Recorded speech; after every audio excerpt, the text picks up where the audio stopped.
You need turnover. It's a weird thing to say, but you need turnover. And you need not only you need to plan for it, it needs to happen, because it's hard to keep a healthy practice now you don't want a lot, but you need some. Because people will reach a season where it's no longer a fit. Hey there, I'm Chris McDonald, and if you don't know me yet, I'm host of the Holistic Counseling Podcast, which is for therapists who want to deepen their knowledge of holistic modalities and build their practice with confidence. The Holistic Counseling Podcast is proudly part of the Sightcraft Podcast Network, a network of podcasts focused on helping people live more meaningful and productive lives. Join me each week as we explore the best practices for integrating holistic approaches into therapy and delve into the many benefits. Whether you're looking for new techniques or seeking to deepen your own personal journey towards wellness, this podcast is the perfect companion for your holistic path. If you haven't listened yet, you can find it over at holisticcounselingpodcast.com and discover other resources including products, books, and other trainings to help support you in your holistic journey. Hello and welcome to the Scaling Therapy Practice. This is James Marland with Dr. David Hall. Hello, David. Hey, James. This week we're going to be talking about turnover and staff retention. Very exciting episode, something that we both had some experience with. I'm really excited to get into that topic. But first, let's talk about our tool, tip, or tech of the week. I gotta, that's a tongue twister. I'm gonna need to revise that, but tool, tip, tech of the week. David, what do you got? So I'm not going to do a shout out of a particular brand, but because I've used a few. I have some people that use different ones of these, but a computer stand or a camera stand, depending on how you set it up, for your video conversations. So I think a lot of us learned this at the beginning of COVID. For me, definitely, I had not done a lot of video things before COVID. I had started doing webinars and recording online courses, I guess, in the year before. And I think I started using this. But so for me, it's a raised platform for my computer, because what people learn is that oftentimes people will be on their webcam on their computer, and it's angled up at them. And so it's a lot of nose hair and chin, and it's not a great look for anybody that I'm aware of. And the nose hair chin look? No, yeah, the nose hair chin look. It's a lot of, and so what it looks like for me is I've got it's a platform that's angled. So it's up and kind of down. And part of it is it kind of obliges me to kind of tilt my head up, and I'm looking at a upward angle. And you experiment with different things. Initially for me, it was just this idea. I've created a pile of books, and just if you can raise it a little bit, even if you're just looking straight on. But particularly if you're doing a lot of stuff online, whether it's video sessions or, because I still experience with clients, particularly the younger clients, they'll be on their phones for a telesession, and it's a lot of it's all over the place. And it just, think about how you want to appear. Not that that's the end all be all, but it doesn't matter. And particularly for those of you who are considering the online presentation course stuff, think about the look does matter. It's not everything, but it matters. James has talked about, managing stuff with sound and background, and you think of different things, and some of it's preference. I know some people, for the background thing in Zoom, people will do the fake background. Oh yeah. I personally don't like that. It's fine if that's what you do. I know people do, but I just think it looks odd. And so I think it's just better to kind of set up your background, particularly if you're recording a lot. So anyway, that's my tip, I guess. Cool. Great tip. My tip is a program that I discovered after talking with a couple people who said, and document your standard operating procedures. So I looked up a program, and it's called Scribe How, and I'll have a link in the show notes. But I've used it a few times now. I'm still learning it, but somebody asked me, how do I log into Google Keywords? And I was thinking about recording a video, but then I turned on this Scribe How, and it recorded my clicks. Like it when I hit login, it showed a picture in the instructions of where the button was and where my mouse was, and it highlighted the mouse with like a flashing button. Then I went into the next thing, like click here to get to the where the keywords are, and it showed that. And then I said, click here to type in your keywords, and it showed a picture of that, and I could rename the steps every step of the way. And so it told me how long it took me to create it. Took 2 minutes.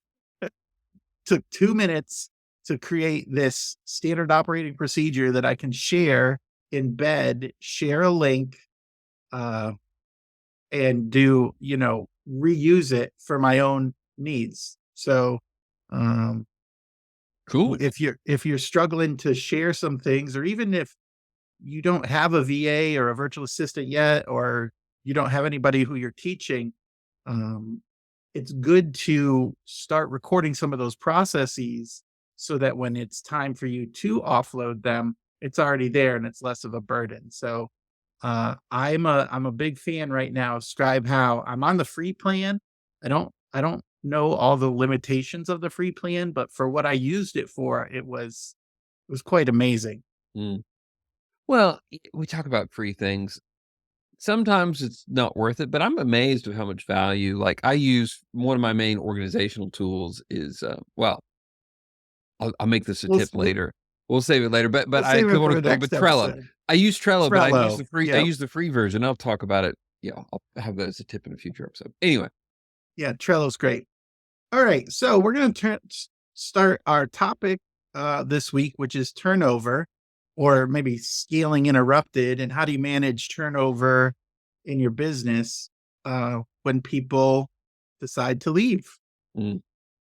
So David, you have a practice of over 10 therapists, and you probably and you've been going on for what, 8 years, 10 years? In different versions, not quite that long. Different versions of it. The current iteration's been going on at the time of recording for about 5 years. 5 years. Okay. So you're a group practice, and you've hired and had some turnover. Yes. Let's just start there. What's been your history of turnover? Just talking about it from my counseling practice, and because I think that's where I've kind of felt it the most. I had in previous episodes I've talked about, I had a psychiatry practice, and we had different sort of staff. We had admin and psychiatric providers, and there was turnover there for different reasons. People would move or things like that. But for my counseling practice, I managed it a while without turnover. We started the counseling practice in the iteration that it is now, more or less, in 2018. And it was myself and an initial 2 other therapists. And then we grew to, over the next 2 years, to, I think we hit over 10 within that time. So we more than tripled within that time without anybody leaving. And it was just an addition process. And then we went into COVID.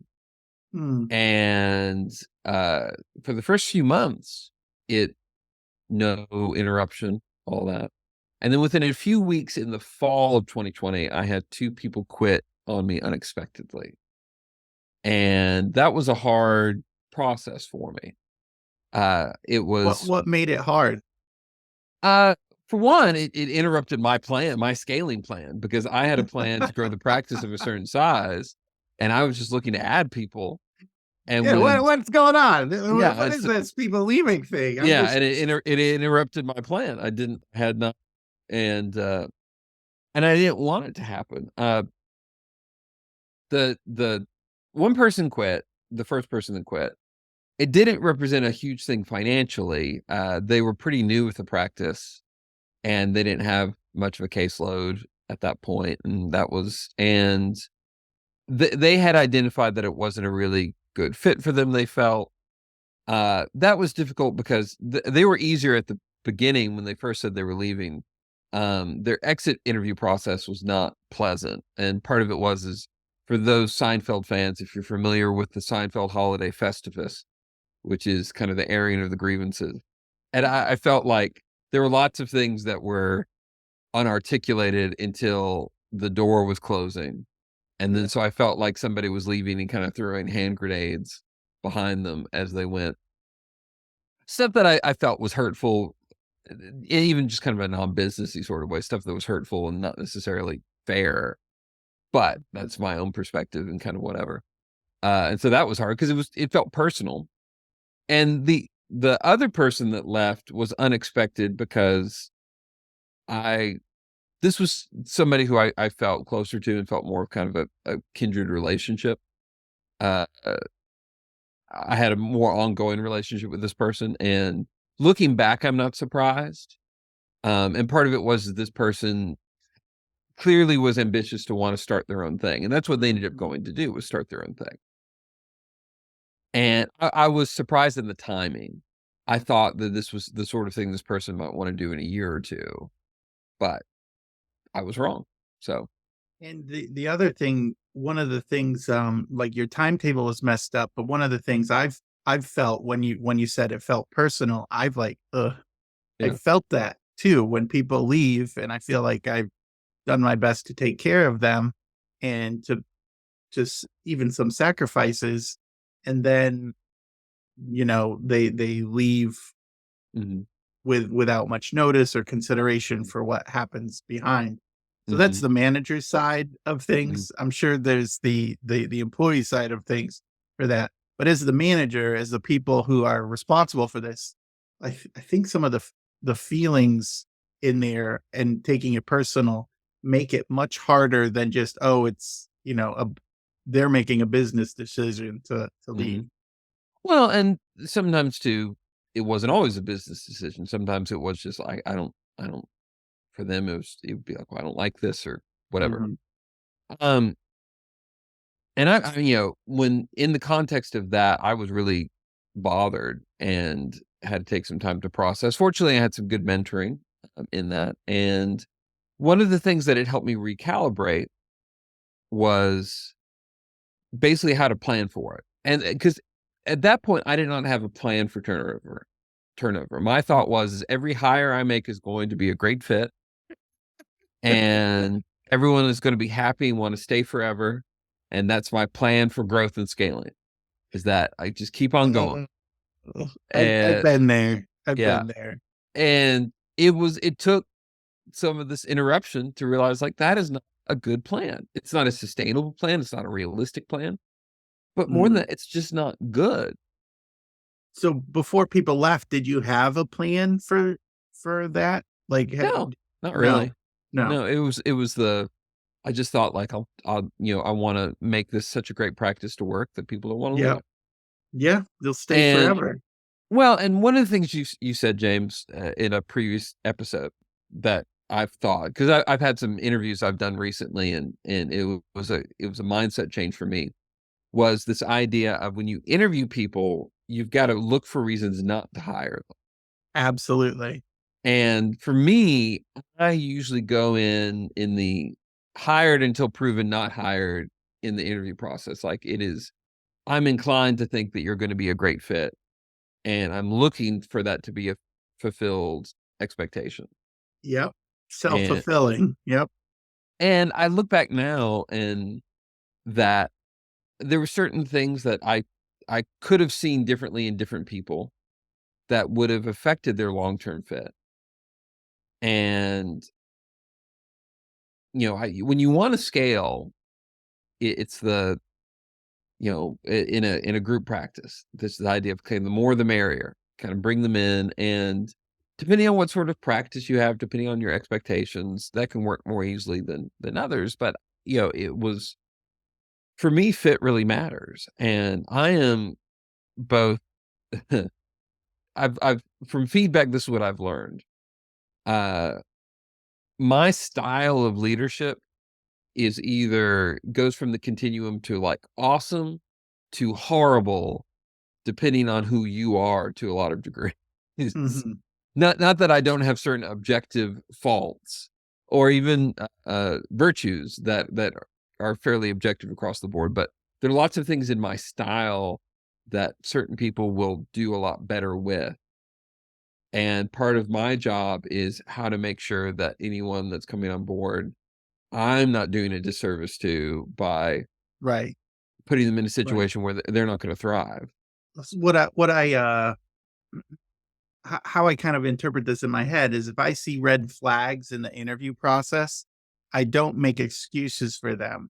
Hmm. And as you're talking about your hiring process for, you know who's going to fit in your practice, but you might see something that's a red flag and you say, well, I'm a good manager, or I have the process, I can overcome this. Or well, I know it'll take extra training, but we can go through it. And um, here's one of the big secrets of looking for reasons to say no. If you hire the wrong person, well, if you pass on the right person, so that's an outcome of an interview. If you pass on the right person, and a few months later, a few years later, you see that they're an awesome employee and they're a rock star, and you missed on a good employee, you have the pain of regret. Like Hmm. it's there, but it's not as bad as the pain of hiring a problem employee. Hmm. Like the other outcome, let's say the other way is you hire somebody who's not a fit, and then you have a year of daily eating the cake that you made it with ash. You know, there's a book, Manager Tools, that says you bake your own cake and Mm. you choose your own ingredients. And if you say yes to the wrong person, instead of feeling regret, you're eating the terrible cake that you made day after Mm. day after day. So, Which anyways, is worse. yeah, Like, it's and that much is, worse than regret. yeah. I've had in looking at, for me, it's also another thing to consider is where people are in their developmental journey. And I'll give an example of this from I used to work as a food server in a restaurant Mhm. as a and I mean, I did that in my early 20s when I was in college, beginning of grad school. And I noticed something then as I'm like 22, 23 working in that setting, that there were only two sorts of people in it that I found. People similar to me who were younger, and this was what they were doing while they were preparing for a different career. And then those who were kind of the lifers, that they were in their 30s, 40s, Mhm. and it was a different sort of person. And I realized that, and there were people who were successful and unsuccessful in both categories.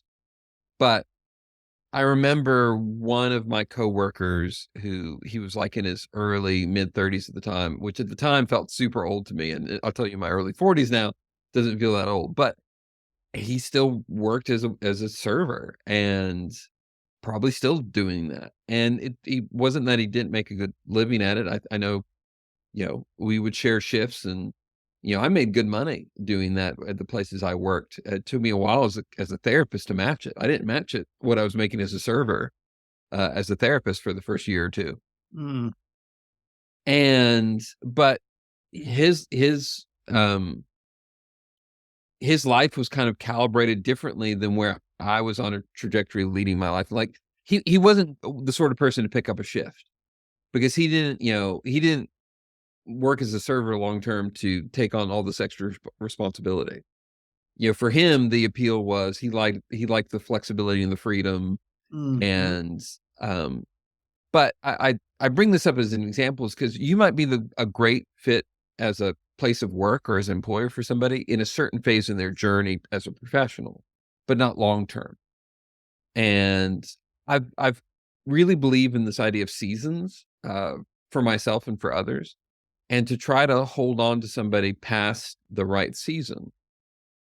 because I've had, since the first turnover, I've had lots of different turnover, and some of it it's people, some of it is just as simple as somebody moves.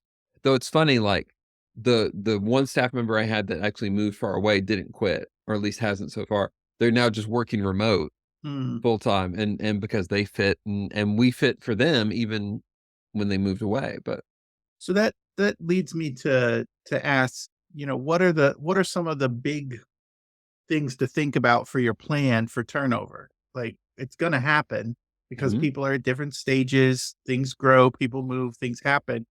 Um, we try to mitigate it, of course, but what is some of the big points of a plan for managing turnover?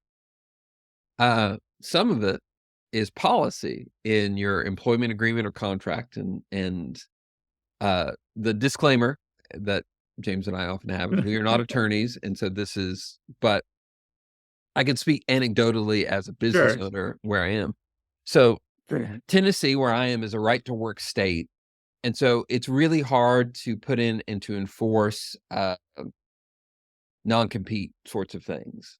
Mm, And so I try to limit that. Some people will do that. Some people, I've seen people that will do things that, by agreeing to work for me in this practice, you cannot be in practice within 5 miles of this location afterwards. I see people do that. I'm not a big fan of that.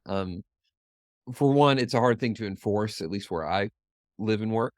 mhm. But it's also, I don't think, a good, you wanna let people go that particularly in this business, in mental health, you don't wanna try to hold on to people that don't wanna be there. Uh, I do think there are ways that are important to mitigate it.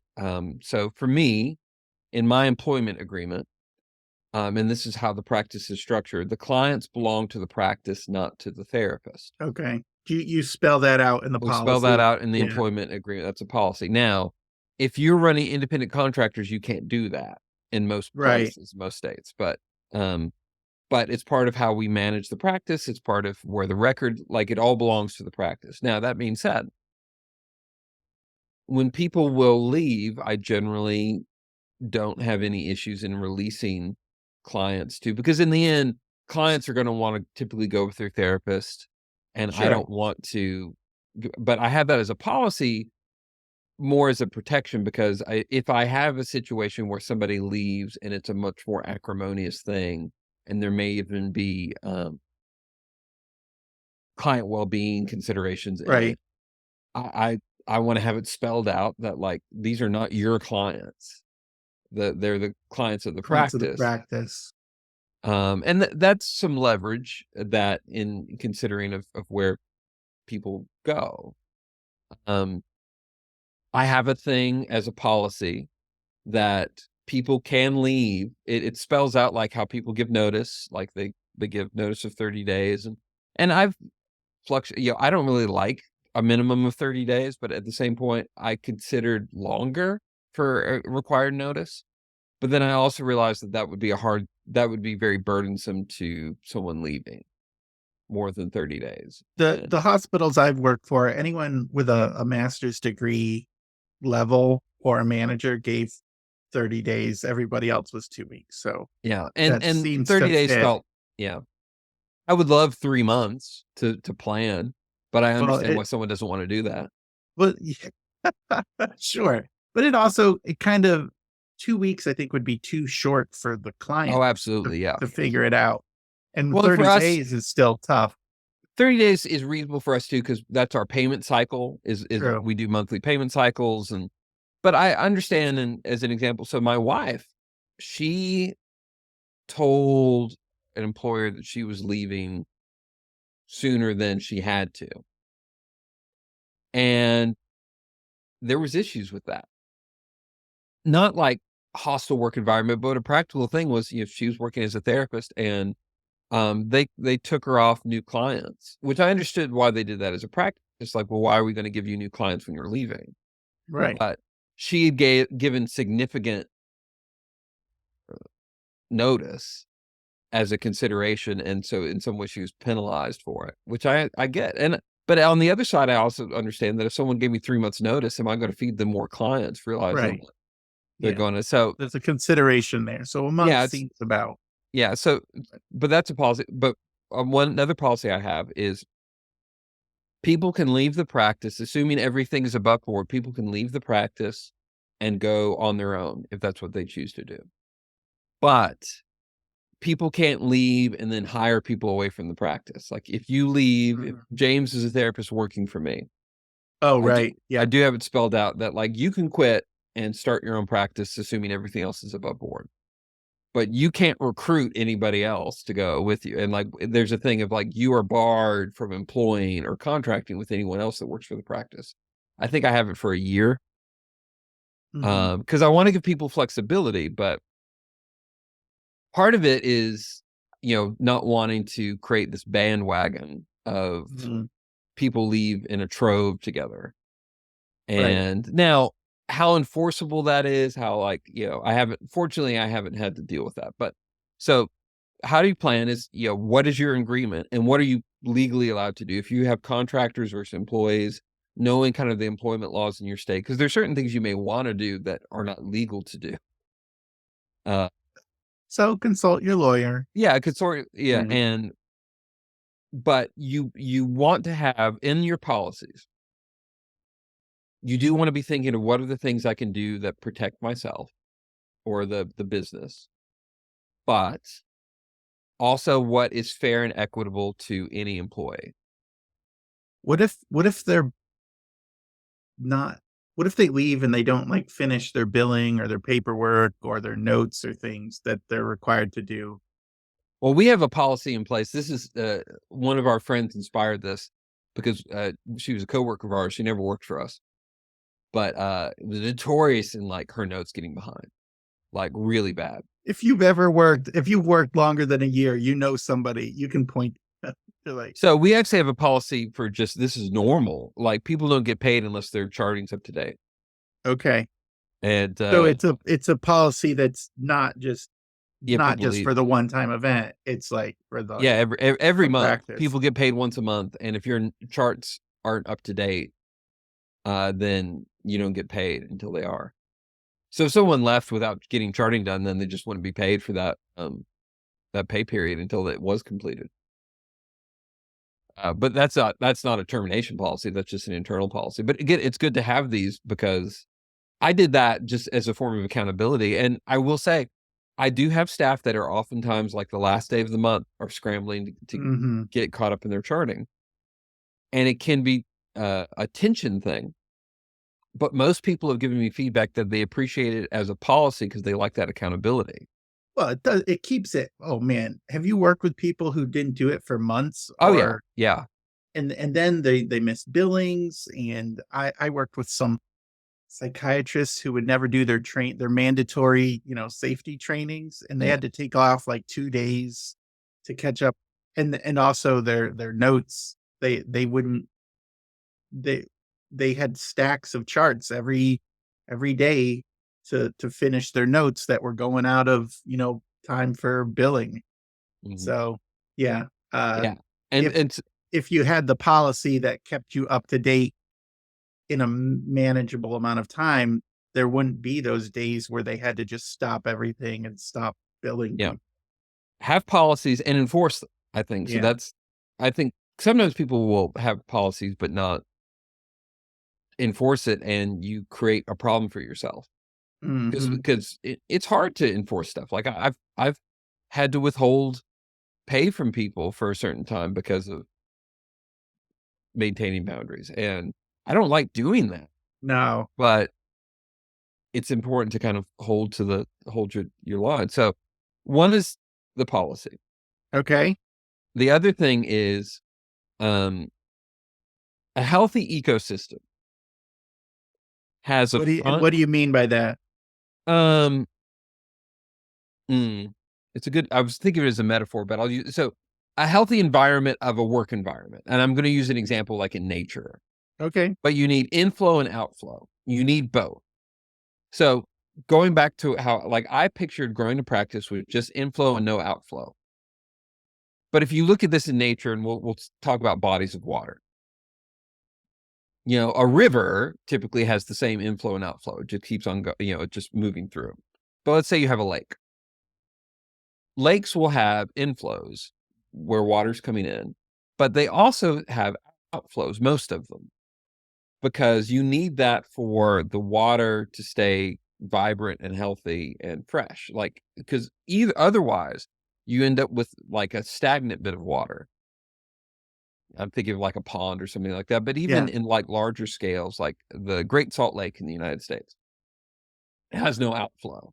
It's in this basin in between between the Rocky Mountains and Sierra Nevadas, and in the United States, most rivers and lakes eventually kind of go out into the ocean, but the rivers that make up this basin all go into the Great Salt Lake, which is a beautiful spot, but it's not like thriving with fish because of it's too, and because there's no outflow. And what happens, water comes in, water evaporates because there's no other way for it to leave.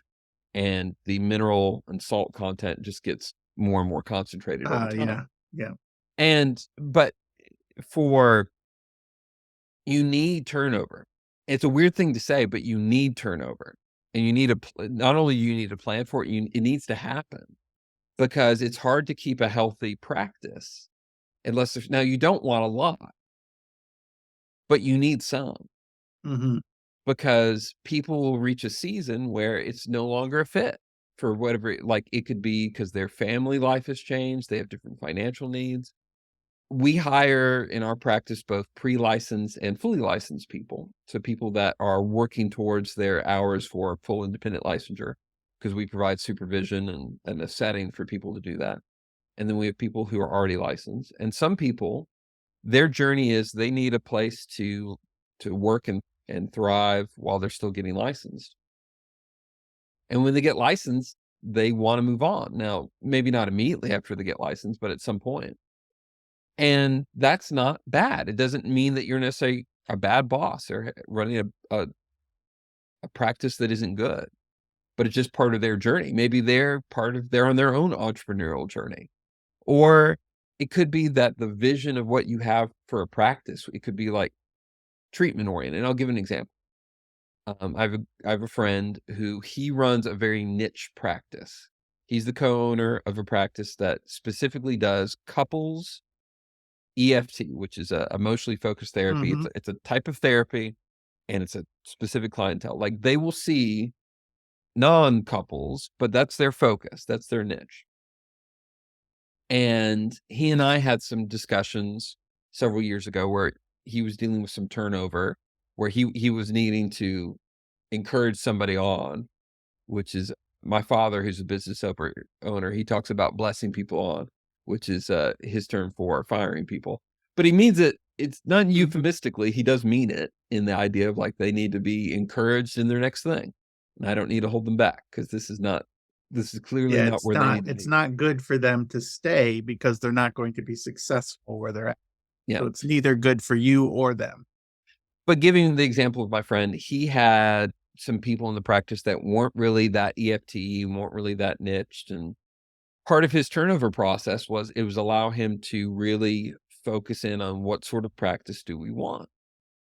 This is the sort of work we want to do. This is the sort of clients we want to see. This is the method we want to treat them in. And it allowed him to really refine his brand by having turnover. So you want a back door, but you want a larger front door. And so part of my way of managing it is I'm always thinking about recruitment. It doesn't mean I'm always recruiting, but I had one of my staff just last week come to me, one of my long-term people, and she said, "Hey, I get asked by friends if you're hiring or you're considering things, and like, what should I say to them?" And my response was, and this is my personality, I go, "I'm always happy to talk to somebody.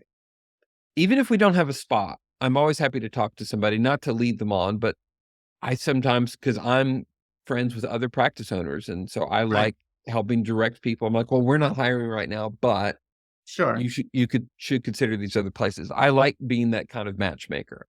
And I like being in that current because when I'm in a place where I'm looking to hire, I've got my ear to the ground enough that I kind of know, and people are, the community's in the habit of sending people to me. I've learned to become choosier over time. I've got some interviews I'm currently looking at, and I've already in my mind of people that have reached out to me, ranked them of thought of based on other certain information I have of like, this person seems like a stronger candidate than this person. And I want to have the freedom to say no, not just to that, but to myself to say like, this is clearly not a good fit.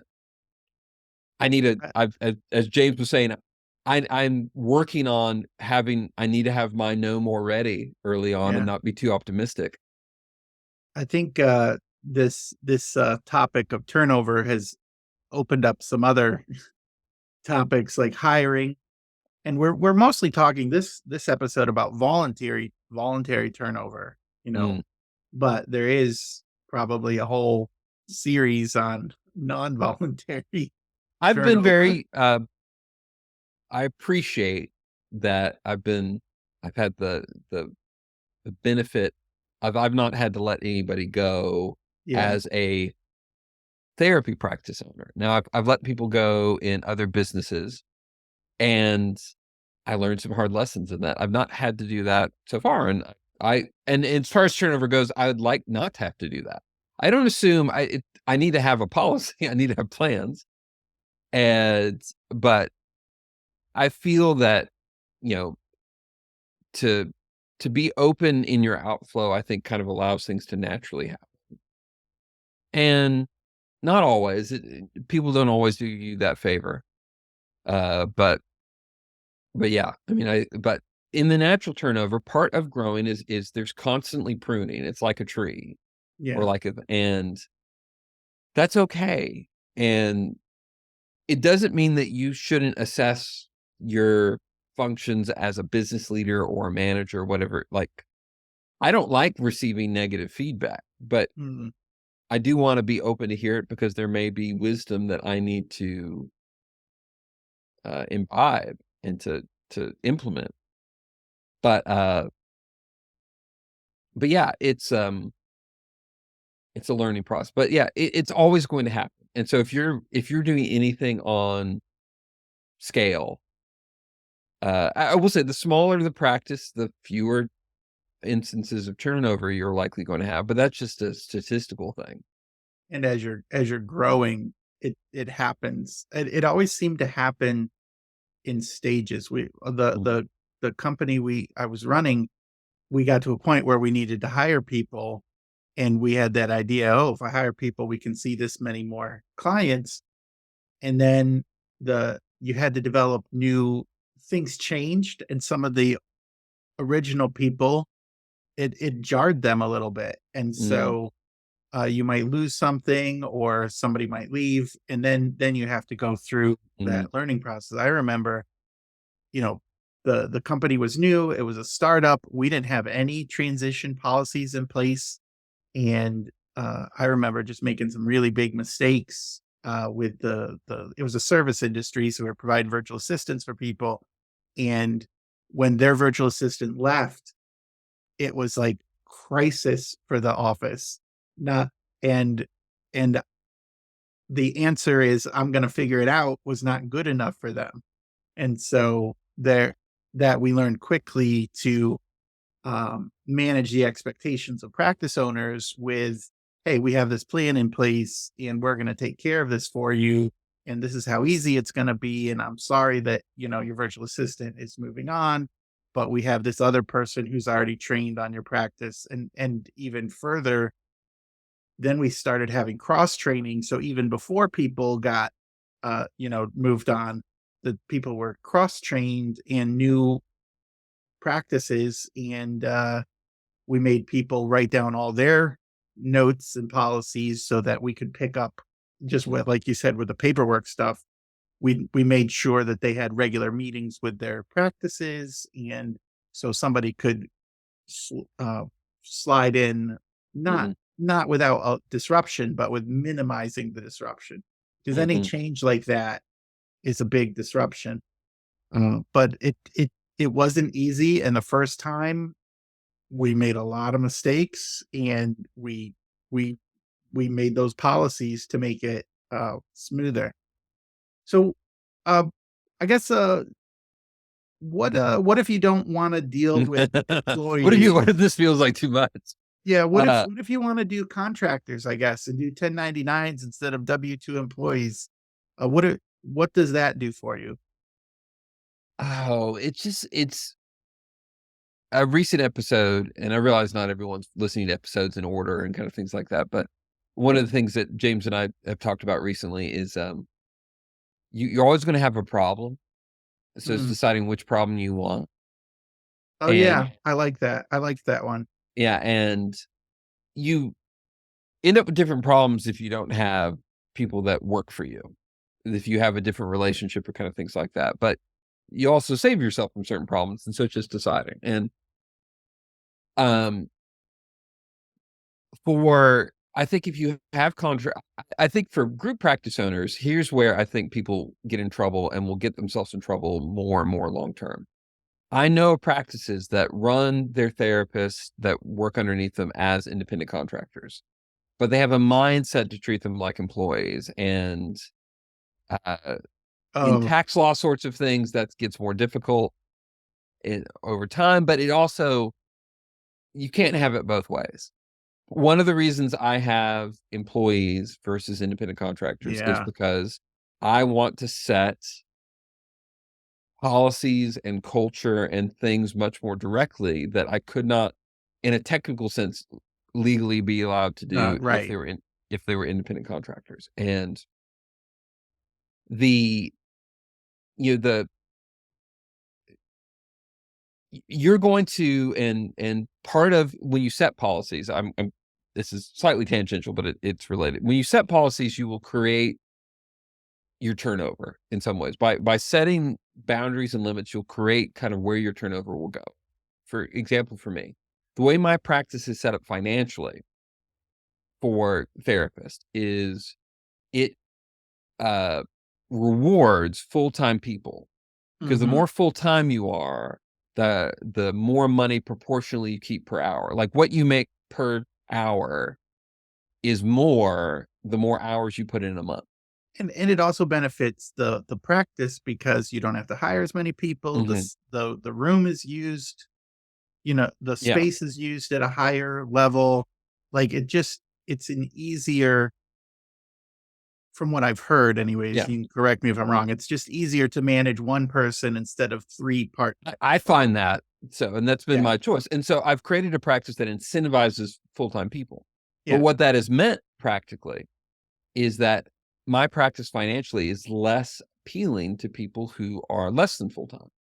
And So that's you're been where I've choosing seen your problem there. You're yes. choosing your problem. Yeah. Yes, and so where I've experienced more turnover is people that are part-time Mm. because when they look at their options of part-time with me versus somebody else, there are other options sometimes for them where they're less I don't like the word penalized because it's not trying to penalize people, but I am rewarding full-time people more. And so Yeah. what that means is that I'm more inclined my retention is designed to be higher for full-time people than part-time people. I don't want anyone necessarily to be unhappy and leave, but I choose but I've seen practices that have done the other bit. Like I've seen practices where inadvertently usually that they weigh more power to part-time people even. Mm. Not necessarily like truly, but I think of one of my friends who had a practice where they voted on everything, but everyone had an equal vote, whether they were part-time or full-time. And so there was kind of this disproportionate veto power that people with pretty low investment had, and it Yeah. hurt the practice. Yeah.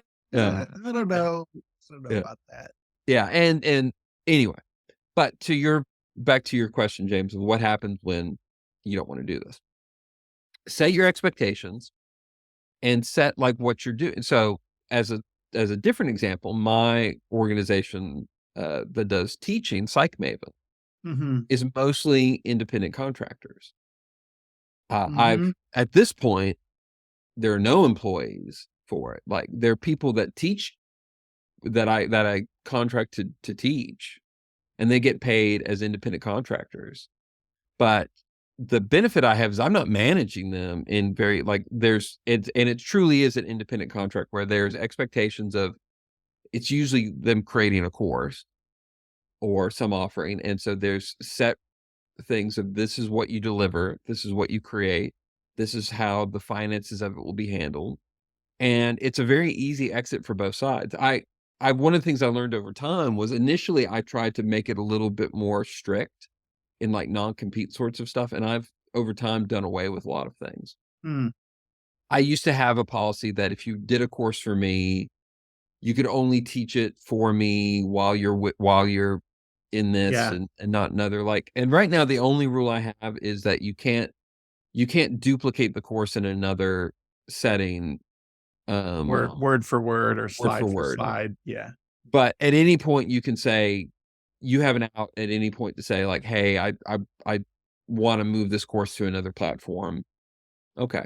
I'm not necessarily happy if someone wants to do that, but I've set up my expectation that people can do that at any point. And I've set up the expectation that for me, if I reach a point where I don't want to keep a course going because I feel like it's kind of aged out or it's for any number of reasons that I can say like, hey, we appreciate the work you've done for this, but we're taking it out of our catalog and everything reverts back to you. I've really made it simple and really try to do it where it incentivizes people to, I want to make it financially advantageous for them to be with me, Mhm. but I also want to keep it super loose because I enjoy that freedom of if you left, it's not hugely disruptive. Now, that's a different sort of business. I'm dealing mostly in that case with asynchronous for pre-recorded material. It's not an ongoing service like psychotherapy is. Sure. But you might be a place where it's just not one of the things we talk about in the scaling journey. Not all scaling is for all people. And growing group practice is not, it's the, that if you don't want to deal with a whole bunch of employees, there are ways for you to scale that don't involve you dealing with a whole bunch of employees. Which reminds me, take that builder quiz. It's in the links. Take the quiz to see where your next stages of scaling your practice is. It doesn't have to be add a team member. It could be something else. And the quiz has lots of tools and tips on how to do that, and then some more free resources at the end. So it's a good thing to do for just exploring what are some of the options out there. Mhm. So, David, great conversation on managing turnover. What is one thing you want people to remember from the episode? You need a back door. You need a like front door and back door. You need inflow and outflow. And you have to have a way, kind of a release valve. You have to have a way to allow turnover to happen. And as James highlighted earlier in the episode, we're not even talking about termination of letting people go. But you need to let people who want to move on. You can have policies to help mitigate it, to encourage retention, to protect yourself, and particularly where you have investment in them. But if you try to hold on to people that aren't, it's not good culturally for your practice, you create more.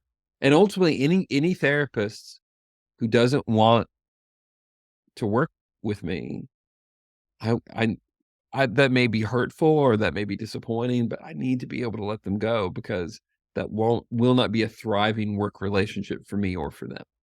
And it's almost like the good neighbor policy. Mhm. You're a good neighbor to them, and they can, if they're in the same town, you're going to be working with each other at some point Mhm. with passing customers back and forth. So be a good neighbor. Great.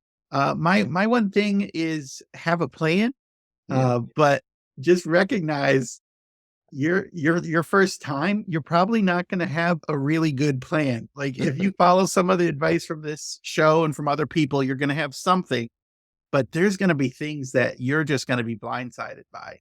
Like for me, mine was just like how much of a crisis it was, even when we had plans for our clients, of how much of a crisis it was for them. And I needed to work on like really being specific about what we're doing and how we're managing this to manage their sense of loss. And for you, you're going to come up with something you have a plan for, but there's going to be a new wrinkle, and you just get better at it. Like Mhm. our exit plan was so robust. It was very robust after 3 years of learning, taking the lumps, that I felt really good when somebody decides to leave. We had a plan in place for them that we took care of everyone. We took care of the assistant that was leaving. We took care of the clients. We took care of the staff that was taking over. Like, but that didn't happen day one. Yeah. Day one was a mess. Mm. So just have a plan and just be willing to keep growing as you have that plan. It's going to feel bad, but it's part of the growing process. So Mhm. that's my one thing. All right. So thank you everyone for listening to the podcast. If you wouldn't mind, please like and share it with your friends and review it. We have 4 reviews now, and I'll start reading some of those coming up.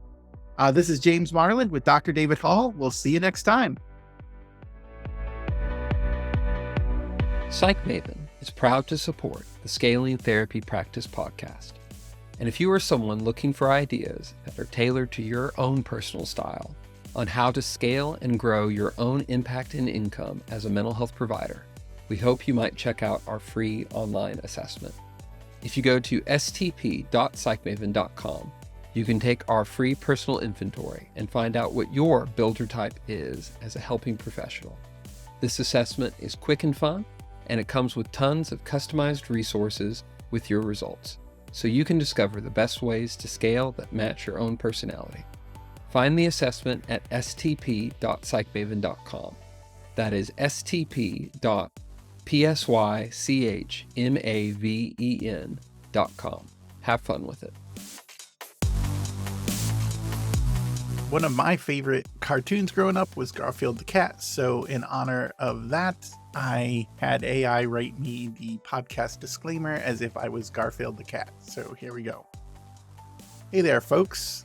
Thanks for listening to the podcast. I, Garfield the Cat, need to lay down some ground rules. First and foremost, I want to make it clear that I am not a lawyer or an accountant. I'm just a cat who knows a thing or two about lasagna and taking naps. The information presented in this podcast is for educational purposes only and should not be a substitute for professional legal advice or accounting services. Also, I want to remind you that everyone's experiences and situations are different, and what may work for one person or cat may not work for another. So take what you hear with a grain of salt and use your own judgment when deciding what's best for you. Lastly, I want to emphasize that this podcast is meant to be informative and helpful, but it shouldn't be considered for professional counsel. If you need personalized attention, please seek a lawyer, accountant, or therapist. All right, that's all for now. Now that that's out of the way, let's get back to scaling therapy, eating lasagna, and taking naps. The Scaling Therapy Practice is part of the PsyCraft network.